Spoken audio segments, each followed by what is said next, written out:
অসমৰ সকলো মানুহে জানে অসমত যদি নিৰপেক্ষ নিযুক্তি দিয়া এজনেই মানুহ আছে এজনৰ নাম হিমন্ত বিশ্ব শৰ্মা এইবিলাকত মোৰ ওপৰত আইনা মাৰি লাভে নাই অসমৰ মানুহে হাজাৰবাৰ প্ৰমাণ কৰি দিছে যে হিমন্ত বিশ্ব শৰ্মাক আমি অবিশ্বাস নকৰো হ'ব থ্যাংক ইউ আজি টেটৰ পৰা আৰম্ভ কৰি 1.5 লাখ নিযুক্তি অহা 7 তাৰিখে ৰিজাল্ট দিব এটা উলিয়াই ল'ব যে কবাত গণ্ডগোল আছে নেকি মোৰ গাত বোকা ছটিয়াই লাভ নাই আপুনি বহুত চেষ্টা কৰিছে তাৰ মই বহুত ওপৰত এইবিলাক কৈ লাভ নাই 2009 ৰ পৰা এই Akhil Gogoi breaking Akhil Gogoi live Akhil Gogoi unedited কিমান কি ফাইল এজনে এইবাৰো নীলা ফাইল দেখুৱালে এইবিলাক লৈ লাভ নাই ধন্যবাদ হিমন্ত বিশ্ব টাইম টু বেয়া টাইম গৈ আছে কালিৰ পৰা হিমন্ত বিশ্ব শৰ্মাক অসমৰ মানুহে এইবিলাকৰ ওপৰত বুলি অলৰেডি কৈ থৈ দিছে যে ইয়াক গালি গালাজ কৰি লাভ নাই ই কৰি আছে যদি অসমত মই আকৌ এবাৰ কৈছো নিযুক্তি কোনোবাই যদি স্বচ্ছ কৰিছে এডুকেশ্যন মিনিষ্টাৰ পৰা আজিলৈকে মোৰ বাদে কোনেও কৰা নাই কোনে সাহসো কৰা নাছিল গতিকে মোৰ গাত ছটিয়া ছটি কৰি থাকি লাভ নাই এটাই কথা কৈছো প্ৰতিশ্ৰুতি সদনক দিছো যে হাইকোৰ্টৰ জাজমেণ্টকো এনেদৰে সাহসেৰে ক্ৰিটিচাইজ কৰিব পৰা সাহস অকল হিমন্ত বিশ্ব শৰ্মাৰ আছে আৰু কাৰো নাই আপুনি নোৱাৰিলে কিন্তু আপুনি নোৱাৰিলে মই কিন্তু চিধা চিধি কলো যে এইটো জাজমেণ্টৰ লগত মই I am not in agreement তাৰমানে মোৰ কমিটমেণ্ট কিমান আপুনি বুজি লওক মোৰ কমিটমেণ্টৰ লেভেলটো কিমান আপুনি বুজি লওক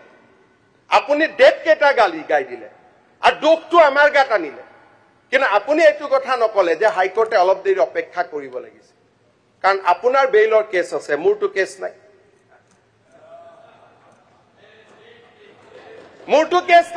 সেইকাৰণে মই আজি সাহসেৰে আপোনাৰ কেছ কেনেকে থাকিব সব চাৰ্জচিটে লুকুৱাই দিয়ে আপুনি আৰে নাই এইটো নকব মাল কোৰ্টৰ পৰা নাইকিয়া হৈ যায় থানাৰ পৰা নাইকিয়া হৈ যায় এইটো নকব এইটো এনেকুৱা ধৰণৰ কথা নাপায় ক'ব এইটো নকব এনেকুৱা আপুনি এক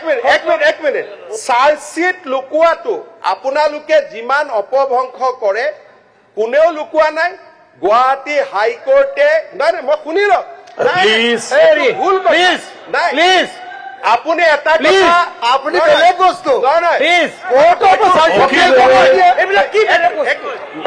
আৰে মইতো বেলেগ বস্তু হয়ে নহলে অখিল গগৈ ইমান দিন অসমক শেষ কৰি দিলেহেঁতেন মই বুলিহে আপোনাক ৰখালো নহলে আপুনি যিটো আনএডিটেড লাইভ কিবা কিবি আৰম্ভ কৰিছিল আপুনি অসমখনতো কমিউনিষ্ট ফালে লৈ গ'লহেঁতেন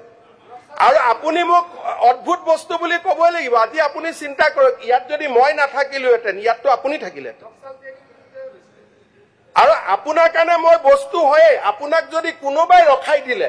যি ধৰণে আপুনি অসমৰ মানুহক লৈ গৈছিলে মইতো ৰখাই দিলো না আপোনাক সেইকাৰণে আপোনাৰ কাৰণে মই সদায় বস্তু আৰু আপুনি নহলে যি ধৰণে আপুনি কি কৰি থাকে যোৱাকালিয়ে প্ৰতিত বৰ্ডলৈ যি গালি গালাজ কৰি দিলে আপুনি এইটো চব কৰে আপুনি মোৰ বাদেতো সবকে ভয় খুৱাই লৈ লৈছে আপুনি বিচৰা বাতৰি পাব কেৱল নিউজ 18 এপত নিউজ 18 এপ ডাউনলোড কৰিবলৈ স্ক্যান কৰক এই QR কোড গুগল প্লে ষ্টৰতো পাব এই নিউজ 18 এপ